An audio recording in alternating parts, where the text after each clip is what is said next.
तो आज हम फिज़िक्स का फर्स्ट चैप्टर शुरू करने जा रहे हैं जिसका नाम है इलेक्ट्रोस्टैटिक्स। तो इलेक्ट्रोस्टैटिक्स क्या चीज़ है? फ़िज़िक्स के अंदर हम ऐसी ब्रांच को कहते हैं या ऐसे स्टडीज़ को कहते हैं जिसके अंदर हम किसको डील करते हैं? चार्जेस को, जिसके अंदर चार्जेस की स्टडी की जाती है, स्टडी ऑफ चार्जेस, जो कि एट रेस्ट में होते हैं।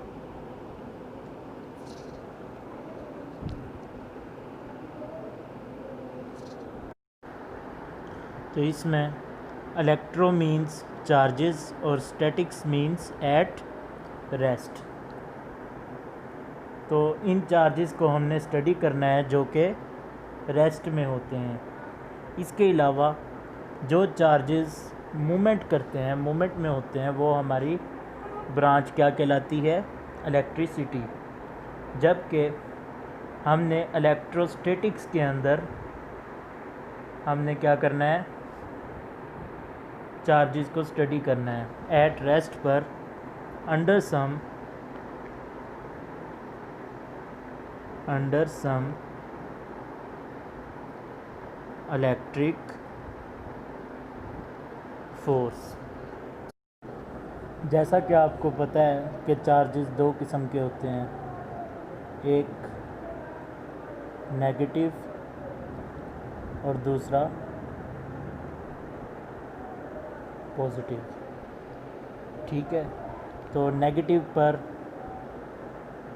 इलेक्ट्रॉन चार्ज होता है और पॉजिटिव पर कौन सा होता है? प्रोटॉन। तो ये दो चार्जेस होते हैं।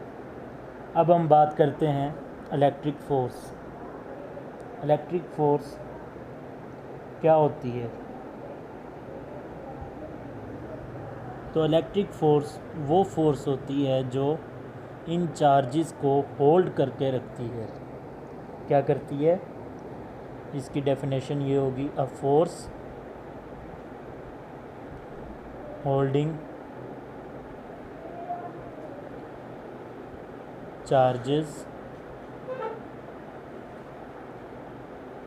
Atoms over molecule. एटम्स जब डिफरेंट चार्जेस मिलते हैं तो मिलकर क्या बनाते हैं? एटम्स और molecules. All materials are made of atoms. तो पेपर बेसिक्स के हिसाब से यही दो डेफिनेशंस हैं जो इम्पोर्टेंट है। इलेक्ट्रोस्टैटिक्स की क्या डेफिनेशन है? Study of charges at rest under some electric force. और नंबर 2 पर है इलेक्ट्रिक फोर्स की definition, a force holding charges atoms over molecules. ये था हमारा इंट्रो इलेक्ट्रोस्टैटिक्स। जी, तो हमारा फर्स्ट टॉपिक जो है वो है कूलम्स लॉ। तो हमें पता है कि दो चार्जेस होते हैं, एक नेगेटिव और दूसरा पॉजिटिव। नेगेटिव जो है वो इलेक्ट्रॉन्स चार्जेस होते हैं और पॉजिटिव पर कौन से होते हैं? प्रोटॉन चार्जेस होते हैं। तो हमने मैट्रिक में पढ़ा है, मैट्रिक में क्या पढ़ा है हमने? Like charges repel each other and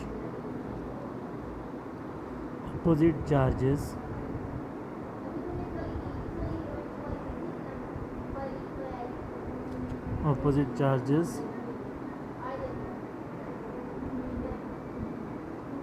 attract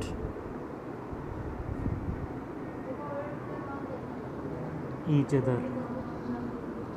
तो एक दूसरे को या तो अट्रैक्ट करते हैं या फिर रिपेल करते हैं। किसके साथ? With some electric force.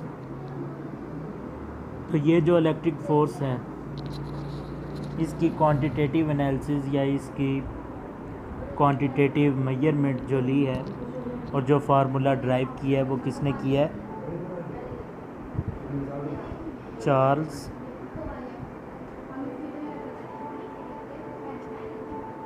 Coulomb ने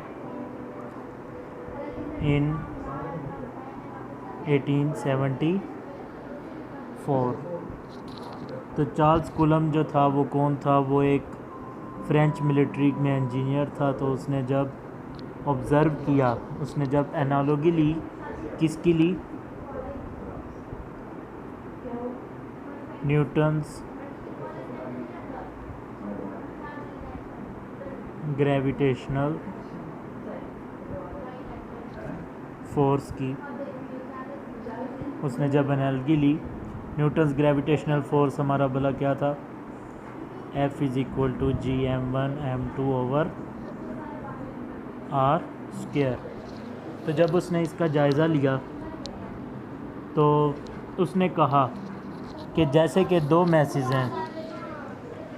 मैसेज हैं वो एक दूसरे को अट्रैक्ट करते हैं विद सम फोर्स, तो इसी तरह चार्जेस जो हैं वो भी एक दूसरे को या तो अट्रैक्ट करते हैं या फिर रिपेल करते हैं किसी फोर्स F की मदद से ही। तो उसने देखा कि जो चार्जेस जो एक दूसरे को अट्रैक्ट कर रहे हैं या एक दूसरे को रिपेल कर रहे हैं किसी फोर्स F के साथ, तो वो फोर्स जो है वो डायरेक्टली प्रोपोर्शनल है। फोर्स जो है डायरेक्टली प्रोपोर्शनल है किसी दो चार्जेस पर Q1 and Q2 directly proportional है, और उनके साथ वो जो फोर्स है एक दूसरे को म्यूचुअली रिपेल कर रहे हैं या दूसरे को म्यूचुअली अट्रैक्ट कर रहे हैं, और वो जो फोर्स है उनके दरमियान पाए जाने वाला डिस्टेंस वो उसका इन्वर्सली प्रोपोर्शनल है। डिस्टेंस का जो स्क्वायर है वो इन्वर्सली प्रोपोर्शनल है किसके साथ? F के साथ, फोर्स के साथ। तो F is inversely proportional to 1/r²। जी, तो अब हम कोई से दो चार्जेस ले लेते हैं।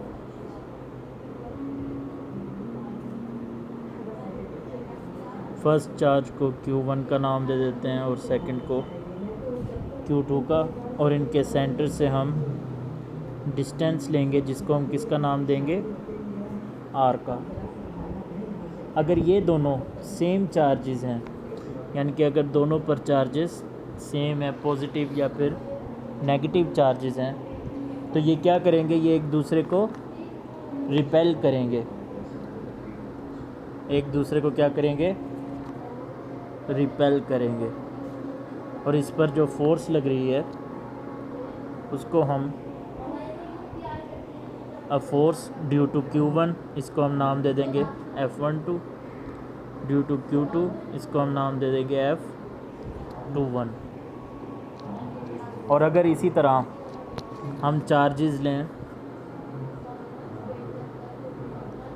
Q1 Q2 और दोनों पर अलग अलग चार्जेस, यानी कि एक पॉजिटिव एक नेगेटिव ले रहे हैं, और इसी के दरमियान डिस्टेंस ले हम R, तो ये एक दूसरे को क्या कर रहे हैं? अट्रैक्ट कर रहे हैं। तो इन पर भी जो फोर्स अप्लाई हो रही है F12 F21, तो इसको हम जो एक दूसरे को रिपेल कर रहे हैं इसको हम क्या कहेंगे? Force of repulsion. और इसको हम क्या कहेंगे? फोर्स ऑफ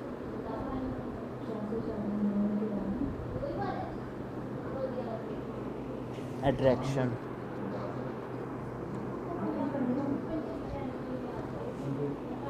तो चार्ल्स ने जो ऑब्ज़र्व किया था वो था कि ये फोर्सेस जो हैं इन चार्जेस के प्रोडक्ट को हम डायरेक्टली प्रोपोर्शनल और इसका स्क्वायर जो है डिस्टेंस का उसको इन्वर्सली प्रोपोर्शनल लें, तो इनको जब मिला कर लिखते हैं तो क्या बनता है, F is directly proportional to Q1 Q2 over R square.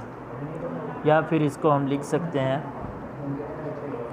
इसका अगर हम डायरेक्टली प्रोपोर्शनल ख़त्म करेंगे तो हम एक कांस्टेंट लेंगे, F is equal to any constant, मैंने के यूज़ किया है, के Q1 Q2 over R square. तो के जो है इसको हम क्या कहते हैं, कांस्टेंट ऑफ प्रोपोर्शनैलिटी।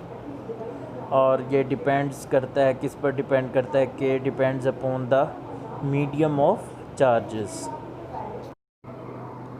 तो के की वैल्यू, के की जो वैल्यू होती है वो क्या होती है, 1/4 पाई एप्सिलॉन नॉट। तो ये जो एप्सिलॉन नॉट है इसको हम क्या कहते हैं, एप्सिलॉन नॉट को हम कहते हैं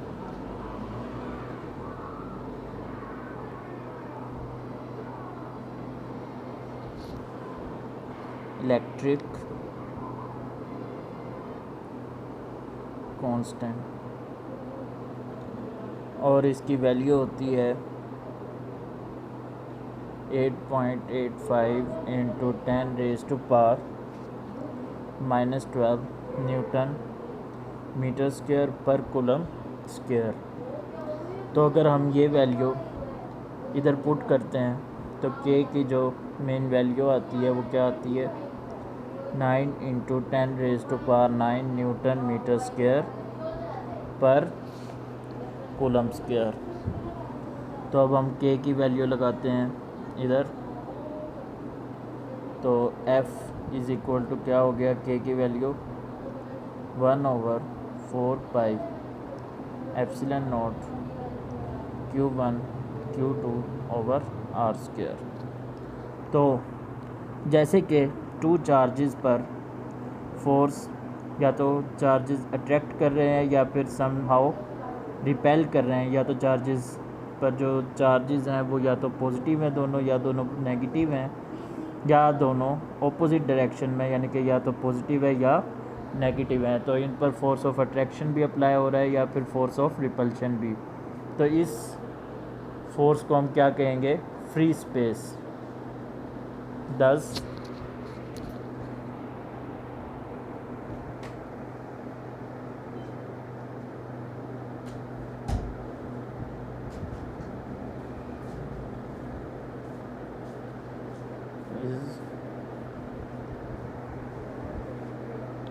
तो हमारे बुक में जो वैल्यू निकल कर आई है फोर्स की कूलम लॉ के हिसाब से, वो क्या आई है, 1/4 pi epsilon naught Q1 Q2 over R square.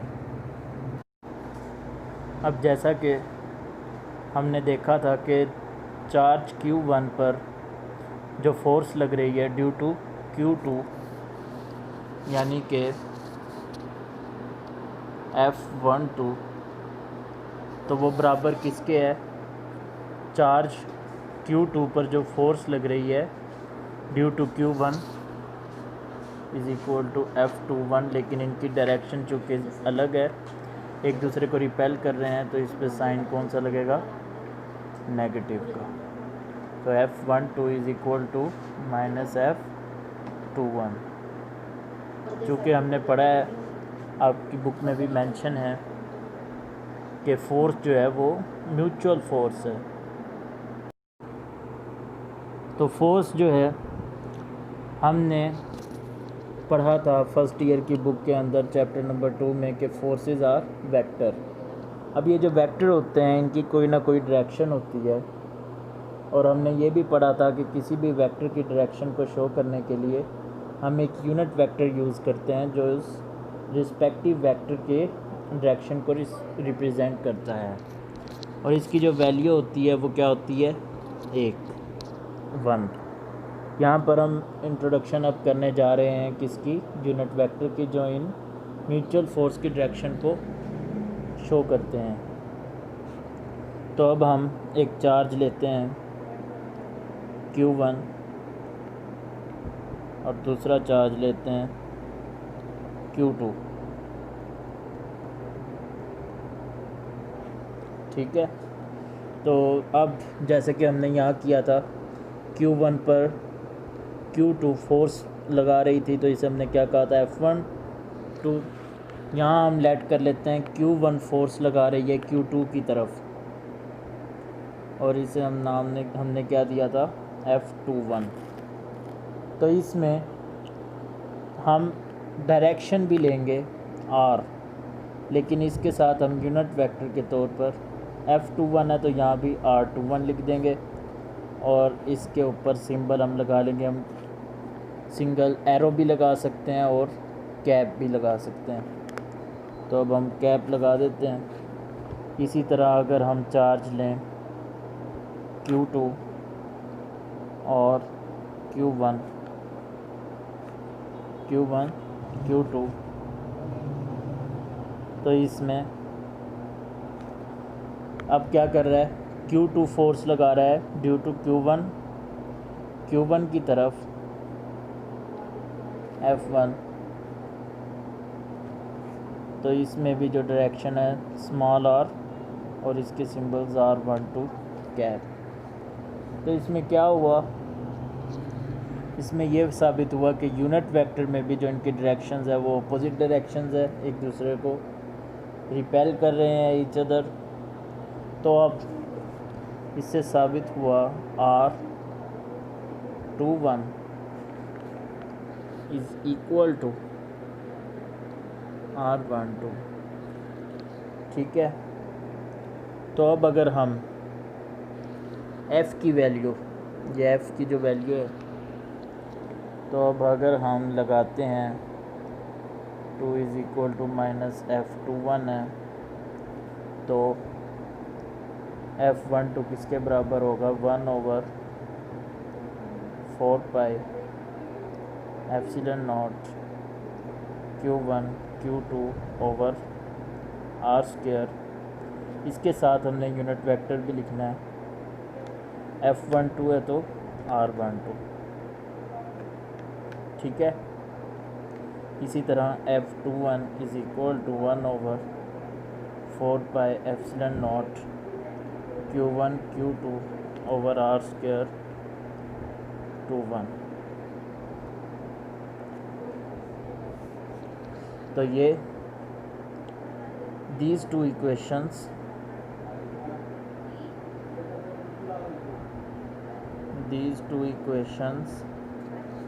are holding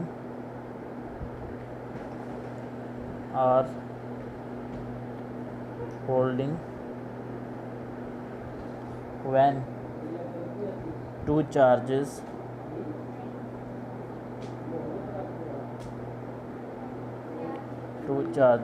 attract or repel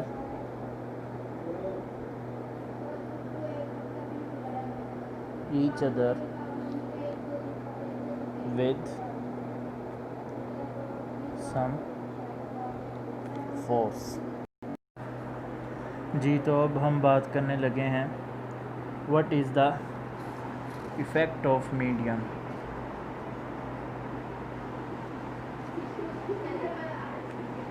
Effect of medium. So if we put a medium between, जैसे कि ये है, if we put a medium between these two charges, then what will be the force? Either the force is greater than to the force, or either than the force is less than to the free space। यानी कि अगर हम इन charges के दरमियान कोई medium रख देते हैं, तो ये ऑब्ज़र्व किया गया है कि जो फोर्स होती है इन दो चार्जेस की वो रिड्यूस हो जाती है। क्या हो जाती है? रिड्यूस, वो फोर्स कम हो जाती है as compare to the free space. Free space यानी कि बिल्कुल फ्री, दरमियान में कोई मीडियम ना हो। So force reduced by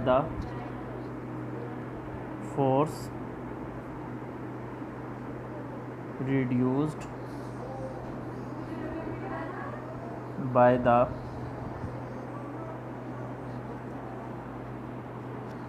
certain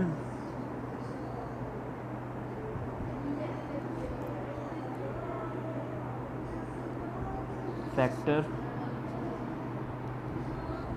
then to the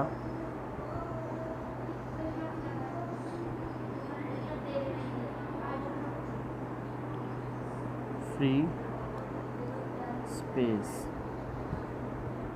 तो जो सर्टेन फैक्टर है वो क्या कहलाता है, डाई इलेक्ट्रिक कहलाता है। जो फैक्टर इसके दरमियान में आ जाए वो क्या कहलाएगा, डाई इलेक्ट्रिक या dielectric constant. Dielectric या फिर डाई इलेक्ट्रिक कांस्टेंट, ठीक है। और इसको हम किससे ज़ाहिर करेंगे, एप्सिलॉन आर। इसको हम relative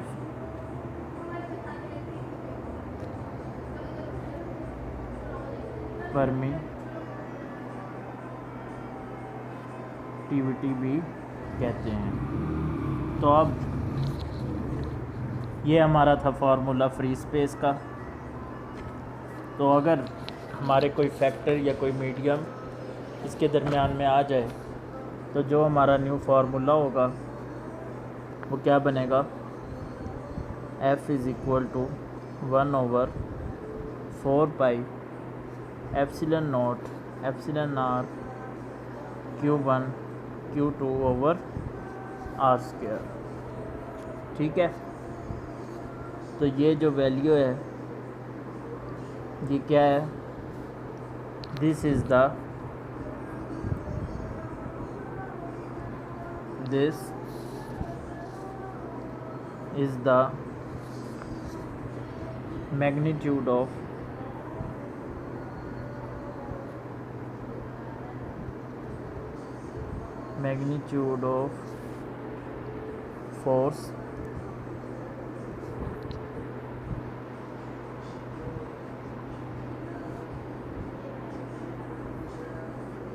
magnitude of force when there is a medium between two charges। तो रिलेटिव परमिटिविटी में या डाइलेक्ट्रिक में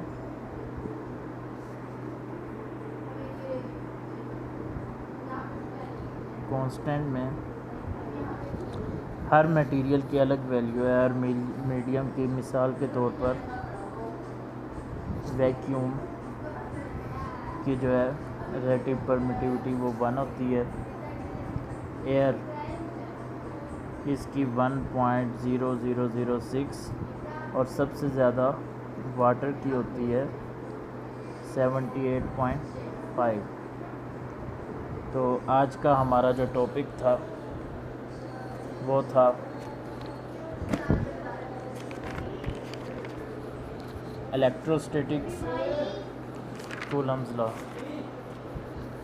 ठीक है।